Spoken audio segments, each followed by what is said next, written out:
Regresamos a Iota 1. Gente que se comunica con nosotros a través del 435-439, a través de cristiandadfm@speedy.com.ar. Claro, todo esto que venimos escuchando nos sorprende a todos absolutamente. Nunca habíamos sospechado cómo las cosas se habían desarrollado en el Concilio Vaticano II. De hecho, mucha gente se empeñó en su tarea por ocultar todas estas cosas. Por eso es que decidimos poner este documental de la BBC, porque justamente ellos se glorían de la revolución. Fíjese cómo se llama el especial: conspiraciones. Eso da a las claras la pauta, ¿no? Algunas cosas que vamos escuchando a raíz de la conversación a modo de entrevistas realizada, entre otros, al ya fallecido cardenal Döpfner, Alfrink, a Hans Küng, que es uno de los que más habla, ¿no? El catolicismo le había dado la espalda al siglo XX. Le había dado la espalda al siglo XX, es decir, al mundo, tal cual se lo entendía en el siglo XX. Pero nuestro Señor mismo dice: yo no rezo por el mundo. ¿Acaso el apóstol Santiago no dice: el que se hace amigo del mundo se hace enemigo de Dios? Entonces, ¿cómo puede compatibilizarse ese amor por el mundo, ese amor por lo mundano que querían justamente estos innovadores? La iglesia era una fortaleza, toda cerrada, sus ventanas eran todos viejos. Así dice, ¿no? Como que tendríamos que en este momento tener obispos punk o hippies para acomodarse al gusto del mundo. En otro momento dado, y hablando de la curia romana, que por ese entonces veía con total recelo, y con ese sensu fidei, veían con recelo lo que venía a propósito del Vaticano II, por más que, como hemos visto, en la faz preparatoria se hizo una cosa distinta de lo que va a resultar después. Dicen que se trataba, o que querían hacer esto solamente porque era un tema de poder, para mantener el poder, que no querían, que estaban totalmente alejados del mundo. Bueno, pero ¿y qué mejor? ¿Qué mejor? Se trataba, dice Hans Küng, terrible frase de este padre del concilio, uno de los que le marcó la impronta. Se trataba de arrebatar a la iglesia que había quedado presa en el siglo XVI y traerla al siglo XX. Es decir, la iglesia que había quedado prisionera en el Concilio de Trento, traerla al mundo del siglo XX. Había que abrir las ventanas del Vaticano para que entrara el aire fresco, como si fuera una sala mortuoria, el edificio del Vaticano. Abrir las ventanas para que el aire fresco del mundo entrara, y vaya si entró. Y entró bien fresco, bien fresco. Paralizó directamente lo que era la iglesia y la transformó, le cambió la esencia. Ya lo vamos a ir viendo. Decisiones democráticas era lo que pedían, que la iglesia se democratizara, que se ayornara más, que se adaptara al mundo. Y sobre todo, al final de esta primera parte, que ahora vamos a continuar con la segunda, la liturgia. Toda la innovación en la liturgia implica un cambio de mentalidad, un cambio de la iglesia y de su relación con el mundo. Fíjense, verdaderamente hay que centrarse en el aspecto de la reforma litúrgica para entender cómo es el corazón de la iglesia, para entender lo que aconteció. Si no entendemos definitivamente lo que aconteció en la reforma litúrgica o para qué se hizo la reforma litúrgica, estaremos lejos de comprender en definitiva cuál es la actuación en este momento de la iglesia y cuál es la situación a la que la iglesia se va a exponer en un futuro inmediato. Alguien me decía, bueno, pero entonces eso quiere decir que anómalamente comienza el concilio, se quiebra, se rompe la legalidad conciliar en lo que podría ser considerado un golpe de Estado de este cardenal Lienard, que había sido puesto únicamente como pantalla de todos los obispos del Rin, para romper la legalidad.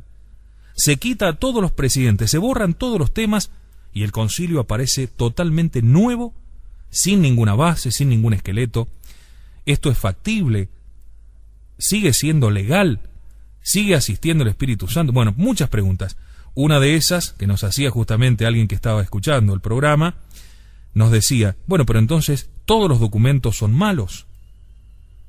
¿Todos los documentos emanados de esa asamblea son malos? No, obviamente que no. Todos aquellos que de alguna manera regularon toda la tradición, que dicen lo mismo, que aseveran exactamente lo mismo que la Iglesia ha venido aseverando durante todo este tiempo, obviamente que no contienen ningún error. Y como ejemplo me parece muy valedero el caso de un recuerdo familiar o de un tesoro familiar. Aquí no se viene a inventar nada. Digamos que el tatarabuelo le da a su hijo un cofre con 30 monedas de oro como patrimonio familiar que tiene que cuidar y preservar y transmitir a su hijo. Y así nos va llegando de generación en generación. Llegado a mí, yo no puedo darle a mi hijo ni 31 monedas ni 25 monedas. Le tengo que dar las 30 monedas que contenía el depósito original. Aquí está el secreto. ¿Qué es lo que se varió? ¿Qué es lo que se cambió? ¿Qué es lo que se mantuvo? Para entender en definitiva todo el desarrollo de la Iglesia, sobre todo del posconcilio, como vamos a ver más adelante. En esta segunda parte del documental, esclarecedor documental de los enemigos de la Iglesia, porque toman como un gran triunfo esta revolución, esta conspiración, que así le llaman, del Vaticano II, ellos nos van a demostrar el estado total de desistencia a la autoridad, de desobediencia, y este estado donde el mundo, en definitiva, no solamente entró con su aire por la ventana, sino que llenó hasta el último rinconcito de la sede del Vaticano. Contaminó, en definitiva. Usted va a escuchar aquí, ahora, justamente la pelea de los laicos por la imposición de la anticoncepción, y cómo reaccionaron cuando Pablo VI, en un acierto de la providencia divina, saca su encíclica Humane Vitae. La noticia de que Juan XXIII estaba gravemente enfermo causó una gran consternación. Solo una sesión de su concilio había sido completada para el momento en que su muerte ya era inminente, el verano de 1963. Cayó enfermo hacia el final del primer período. Al principio no estaba al tanto de la gravedad de su estado. No se decía mayor cosa. Solo cuando volví a Sudáfrica me enteré de que tenía cáncer.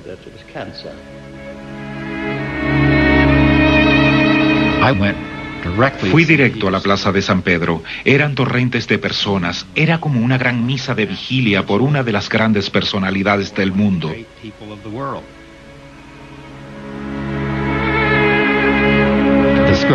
La plaza estaba completamente llena de gente, como en una suerte de vigilia, acompañando aquellos últimos momentos. Se prolongó por 2 o 3 días y noches seguidas.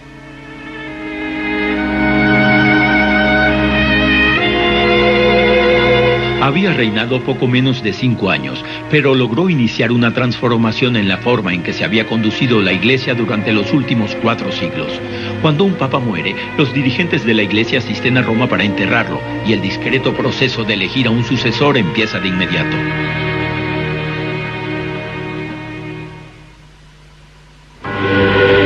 Esta vez, cuando el Sacro Colegio Cardenalicio, los príncipes de la Iglesia se reunieran en la Capilla Sixtina para elegir a un nuevo papa, también comunicarían sus opiniones sobre la revolución de Juan. Los conservadores lo vieron como una oportunidad para proponer a uno de los suyos que pudiera detener al concilio y sus reformas. Se dio un enfrentamiento, pero la mayoría de los liberales se mantuvo firme tras las puertas cerradas del cónclave.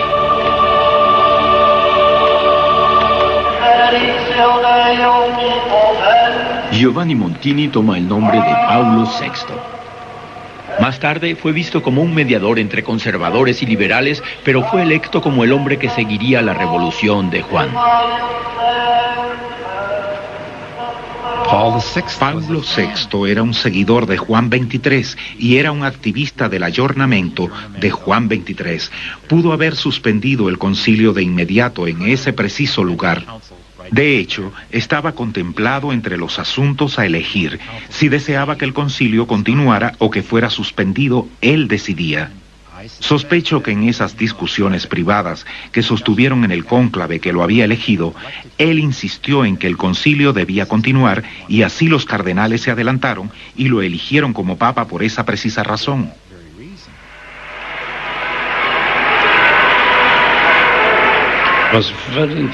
Era muy inteligente, muy astuto, y temía en buen grado por la división de la Iglesia, la división del concilio, así que siempre trató de hallar el camino intermedio. Desde el momento en que se reabrió el concilio, Paulo se vio inmerso en las batallas por el alma de la Iglesia.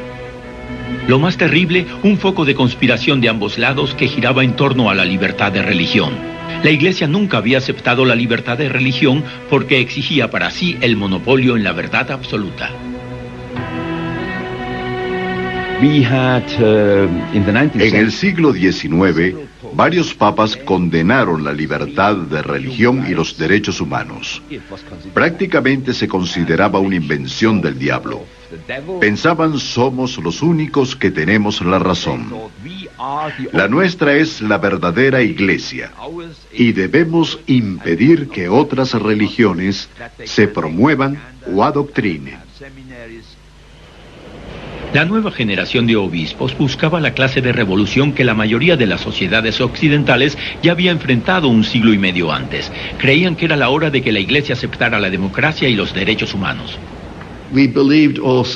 También creíamos que permitir la libertad de expresión de otros es un reconocimiento de sus derechos humanos, que todo ser humano tiene derecho a la libertad y por ende tiene tanto derecho a la expresión de sus creencias religiosas como nosotros. Ya para este momento, la curia y sus aliados empleaban todos los artificios y recursos de la política parlamentaria para detener el cambio. Trataron de que el tema de la libertad de religión se planteara en un comité especial para enterrarlo en el silencio. Pero los progresistas habían establecido sus propias bases de batalla fuera de la Ciudad del Vaticano. Algunos de los cardenales más poderosos se reunieron aquí una noche y optaron por el recurso más extremo en la política de la Iglesia: apelar directamente al Papa. Durante este debate nos habíamos enterado de que 17 cardenales se habían reunido en la casa del cardenal Frings y que se habían organizado para acudir directamente al Santo Padre a solicitar que la libertad de religión fuese debatida en el concilio. Tuvimos que pedírselo al mismo Santo Padre. Tuvimos que pedirle al Papa que nos ayudara a tratar de seguir la discusión, y Pablo VI entendió muy bien nuestra posición y quería ayudarnos. Así que él fue el hombre que finalmente pudo dominar el clima en el concilio. Con la ayuda de Paulo, la Declaración de Libertad de Religión se consiguió. Fue uno de los 16 documentos aceptados por el concilio, comprendiendo todo, desde rezos hasta la política. El catolicismo se había transformado en una religión para el siglo XX.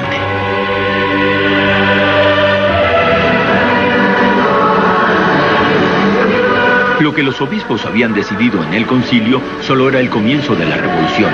Los debates librados en San Pedro tenían que volver a plantearse en todas las iglesias locales a lo largo del mundo. En lo más profundo, muchos católicos estaban escandalizados por lo que sus dirigentes habían hecho. El cambio más importante que afectaba la vida de los feligreses fue ese en sus rezos de siempre, en la liturgia, la celebración de la misa y a lo que el país respecta. Estábamos poco preparados para estos cambios.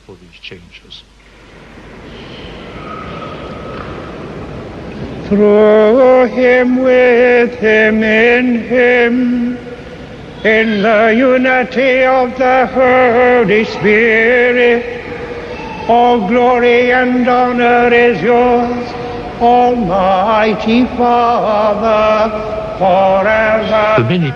Para muchos, la pérdida del latín y los cambios se veían como un desastre porque se había crecido rezando de una manera que poseía un gran significado, y de repente el descubrir que eso ha cambiado, se siente la pérdida de algo extremadamente importante. No cabe duda de que la nueva liturgia ganó mucho en cuanto a ese sentido de la comunidad del pueblo alrededor del altar, pero la pérdida fue lo luminoso en el sentido del misterio.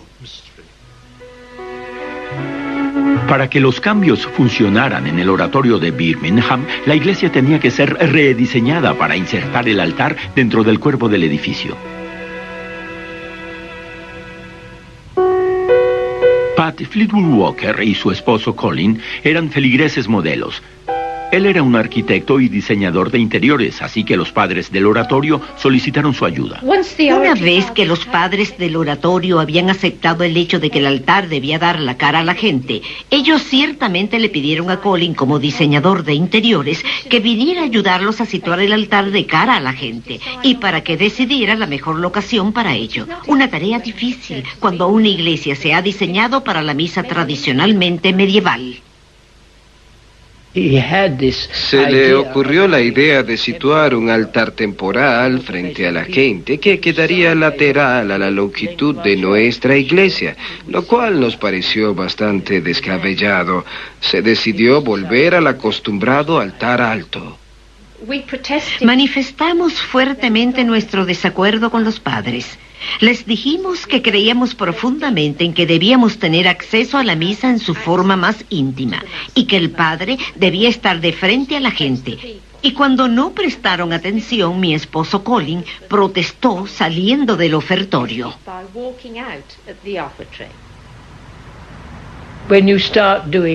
Cuando se comienzan a dar demostraciones dentro de la iglesia, a salir en medio del ofertorio son claras transgresiones, porque se está interrumpiendo la paz religiosa de la iglesia.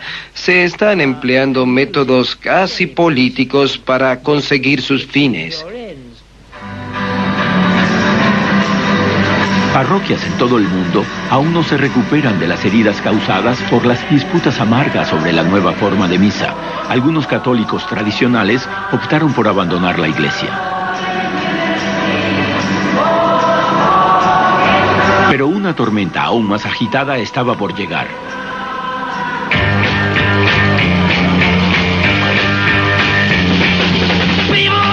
Los años 60 fue la década de la píldora y la revolución sexual, así como la de los cambios políticos.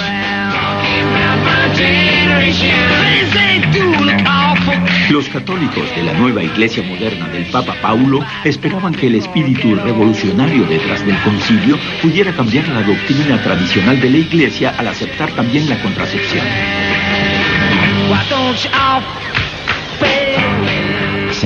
Desde 1931, la Iglesia había tenido una posición muy inflexible contra la contracepción. Pío XI había escrito una encíclica llamada Casti Connubii, en la que se condenaba la contracepción en términos muy exactos. Ese, de hecho, era el documento de la Iglesia. Nunca antes del concilio se habían atrevido a discutirlo. Entonces, en medio de todas las actualizaciones, algunos de los teólogos empezaban a preguntarse el asunto, si tal vez la píldora fuera una solución. Los liberales argumentaban que la píldora podía ser una forma de aceptar las objeciones católicas tradicionales, ya que es un simple regulador del ciclo natural de la mujer, un asunto delicado para ser debatido en el concilio, que fue dejado a una pequeña comisión secreta de curas y médicos. Todo es siempre secreto. Dios sabrá por qué, pero ellos siempre funcionan sobre esas bases. Creo que esos de nosotros que nos aproximábamos desde un punto de vista científico, entendimos que el hombre y la mujer en la calle, que eran chistosamente vistos como el hombre y la mujer en la cama, también tenían derecho a expresar sus opiniones en el asunto. En 1964, la comisión se abrió para incluir a laicos sin ningún conocimiento específico. Los Crowley, una pareja de Chicago, estaban estrechamente relacionados con una organización llamada el Movimiento de Familia Cristiana, que reunía a parejas católicas en todo el mundo. Un día recibimos una carta desde Roma. Éramos como representantes de muchas parejas. Era la única razón para haberla recibido, pues no estábamos calificados de ninguna otra forma, a no ser por estar casados. Quizá les pareció una buena idea tener matrimonios en la comisión. Cuando la nueva comisión se reunió en el Colegio Español de Roma en 1965, era la primera vez en la historia de la Iglesia que los católicos comunes forman parte de una decisión tan trascendental. Parecía ser otro paso en la revolución del concilio. Fue muy interesante cuando llegamos. Nadie nos recibió en el aeropuerto. Tomamos un taxi hacia el monasterio español donde se celebraba la reunión. Pat tuvo que quedarse en el monasterio. Yo tenía que bajar unos kilómetros por una carretera para quedarme con las monjas y nos sorprendió. Mientras la comisión trabajaba, el mundo católico observaba. La esperanza del cambio dio paso a la expectativa. Pero los conservadores no habían aceptado la derrota. El jefe de la comisión era nada más y nada menos que el cardenal Ottaviani. Pienso que el cardenal Ottaviani veía la organización de la comisión como una suerte de desafortunada aberración en la historia de la Iglesia y que estos asuntos era mejor tratarlos con los expertos del Vaticano. Lo único que puedo recordar sobre él es que se dormía todo el tiempo en las discusiones. Entonces tenían que interrumpirse porque él dormía. Era un hombre muy estricto que cumplía con sentarse allí. Él en realidad no participó mucho. Era el presidente y actuaba como tal. El único problema es que ellos no sabían qué hacer con Pat y conmigo porque simplemente éramos una pareja. No éramos doctores, no éramos demógrafos. Así que nos pidieron que hiciéramos este sondeo sobre la pareja, sobre lo que pensaban del método del ritmo.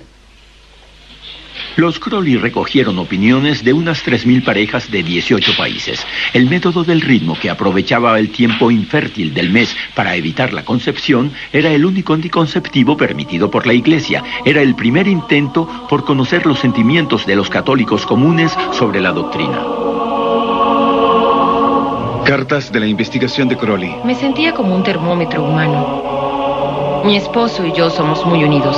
Sentía como si el amor se organizara en una agenda de negocios. En lugar de te amo, comenzaba a oír ¿cómo está tu temperatura? La práctica del ritmo nos parece muy frustrante, artificial y desagradable.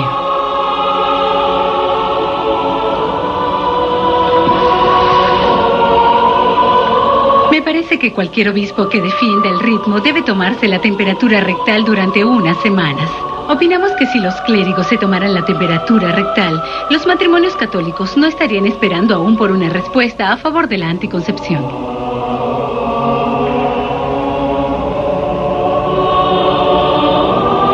La más mínima preocupación mental o física afecta el ciclo. Nuestro problema matrimonial no es financiero, sino que mi esposo tiene una terrible debilidad cuando se trata de autocontrol y sexo.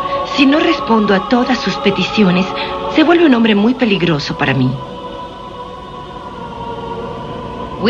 Nos impresionó leer esas cartas porque el dolor que expresaban nos desgarraba el corazón y simplemente no podíamos imaginar cómo la Iglesia podía esperar este tipo de sacrificio y obediencia de parte de las parejas.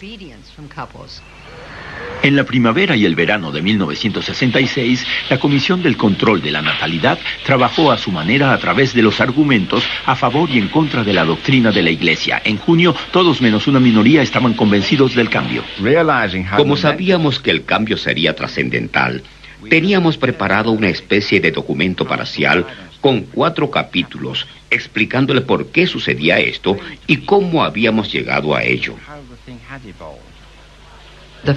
Nos leyeron el documento final con la opinión de la mayoría para que supiéramos lo que decía, pero claro que nos exigieron que no opináramos al respecto. Realmente fuimos muy obedientes. Decidimos que debíamos permanecer en silencio. Creíamos que el Papa podía salir, pero esperamos y nunca salió. Después de 2 años recibiendo los informes de la comisión, el Papa Paulo continuaba en silencio. Sopesó su decisión con tanto cuidado que a veces parecía incapaz de llegar a una conclusión. Esto propició una nueva conspiración por parte de la curia.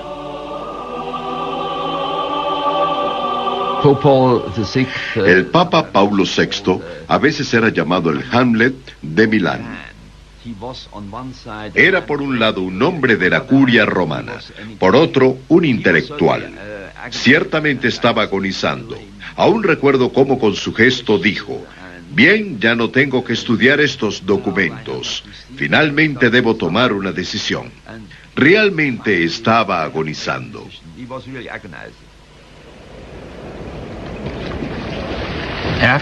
Después que la Comisión Papal de Control de la Natalidad entregó su informe, los políticos comenzaron a actuar. La minoría de esta comisión se dirigió al Papa en privado y le dijo: no puede cambiar la doctrina del control de la natalidad. ¿Qué pasará con los condenados al infierno por practicar la anticoncepción? Perderá su autoridad moral. Ottaviani organizó una nueva comisión. Su propósito, convencer a Paulo de que él debía preservar la prohibición de la anticoncepción. La comisión estaba integrada solo por teólogos conservadores que se reunieron en absoluto secreto. Se había dado este gran avance de aceptar laicos en la comisión, ampliando la visión de la Iglesia como un todo, no solo del clérigo de la Iglesia iniciada por Juan XXIII, pero ahora se retrocedía. Esta comisión encíclica, con solo el clero para revisar la situación, era un retroceso de siglos, trágico me parece. En julio de 1968, Pablo tomó su decisión. En la encíclica Humane Vitae no habría cambio alguno. Hoy deseamos hablarles de los sentimientos que embargan nuestros corazones durante los largos períodos de elaboración de nuestra carta encíclica Humane Vitae. Estudiamos y leímos todo lo que pudimos.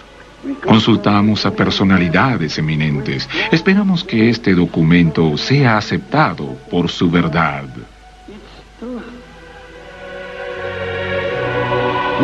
Una noche nos despertaron. Eran como las 2 de la mañana con una llamada telefónica y nos preguntaron si sabíamos lo que el Papa acababa de decidir. Nos quedamos sin habla. Debo reconocer que la noticia me impresionó, me sorprendió, porque hubo un largo período de silencio en el que no teníamos idea de lo que iba a suceder. Nos costaba creer que el Vaticano pudiera retirarse a ese búnker de mentalidad de siempre. Estoy seguro de que sabes lo que me inquieta hoy. Los líderes de la Iglesia enfrentaron una insurrección sin precedentes. Era la década de las manifestaciones y en Washington congregaciones enteras abandonaban las misas. Los desafíos a la decisión del Papa fueron abiertamente expresados. Sí, señor. Tenemos derecho al libre pensamiento.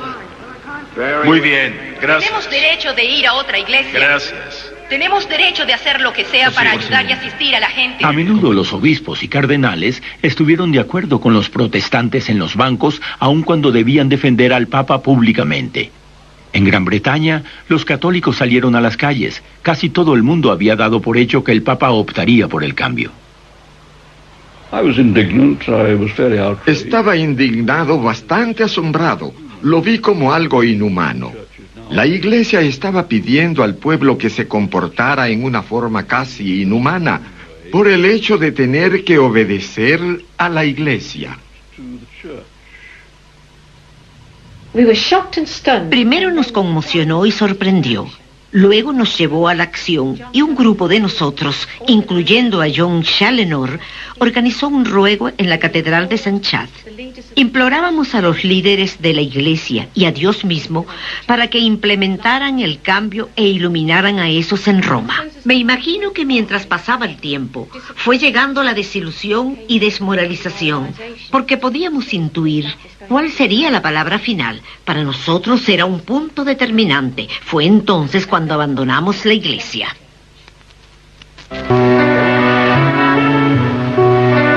No solo los católicos laicos llegaron a un punto determinante, también curas que contaban con dedicar su vida entera a la Iglesia desertaron. Por primera vez, John Challenor y muchos como él cuestionaron el derecho del Papa a gobernar sobre ellos.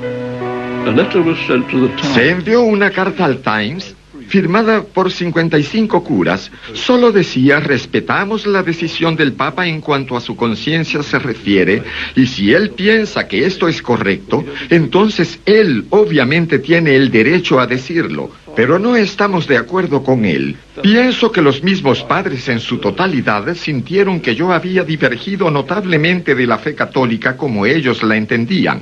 Era malo para mí y malo para ellos, algo finalmente negativo e improductivo. Es por eso que al final dije, sí, está bien, voy a renunciar.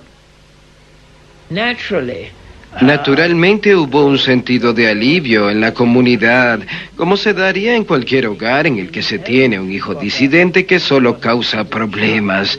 Es un alivio cuando la persona se marcha.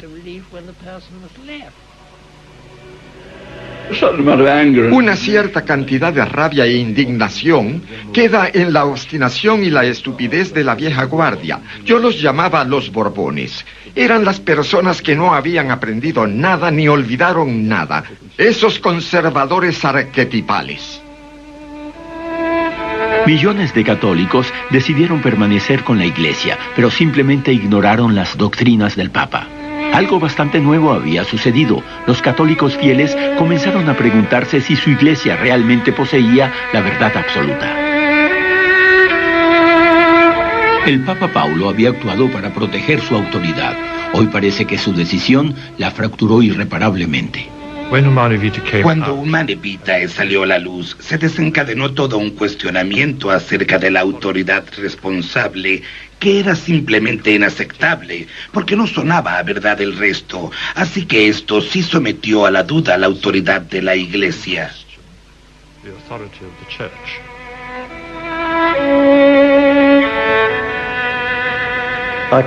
Considero trágico que pueda existir una brecha tal entre una doctrina oficial y la práctica de la gran mayoría de la gente. Es algo que debe afrontarse, algo que debe desecharse, algo que se debe resolver efectivamente. Las conspiraciones de los años 60 definieron las líneas de batalla en la Iglesia actual. El concilio dio al catolicismo la energía y las ideas para vincularse con el mundo moderno. La prohibición del control de la natalidad ocasionó una fractura que permanece hasta hoy. El legado de esta división ha definido el mandato de uno de los papas más paradójicos de este siglo.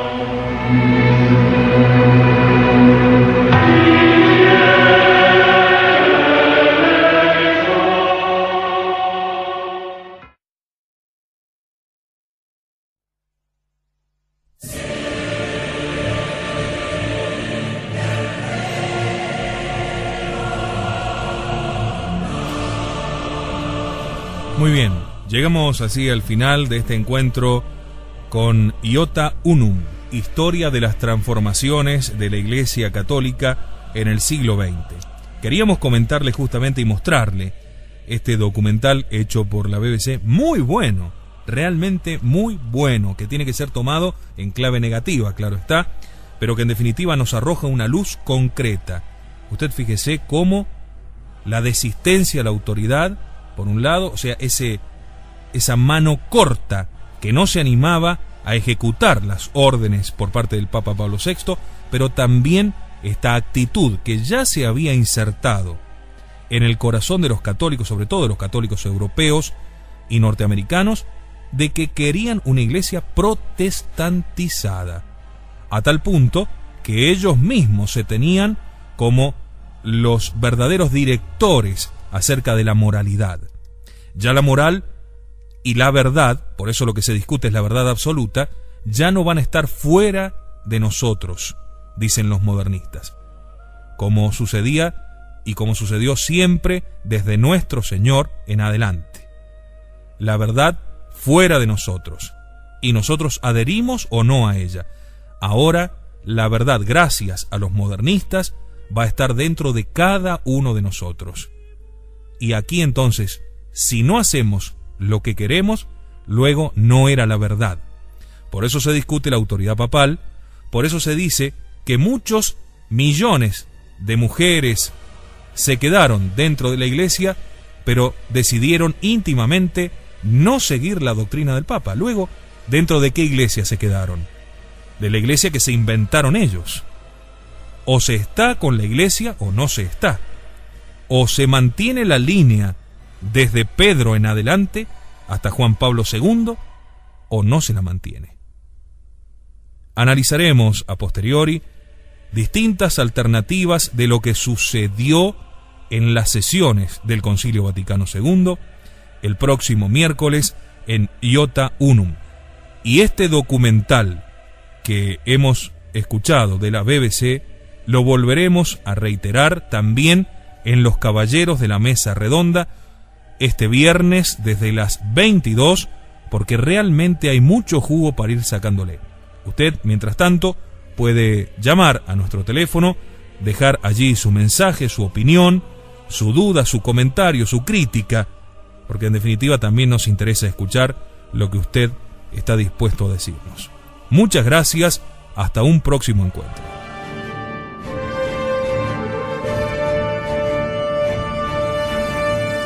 Conocer la verdad, obrar en consecuencia,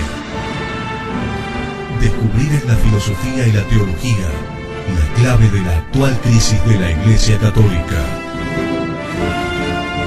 Iota 1.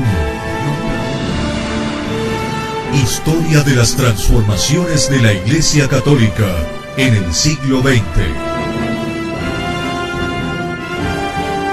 Estrena cada miércoles a las 11 en exclusiva por Cristiandad, la voz de la tradición católica.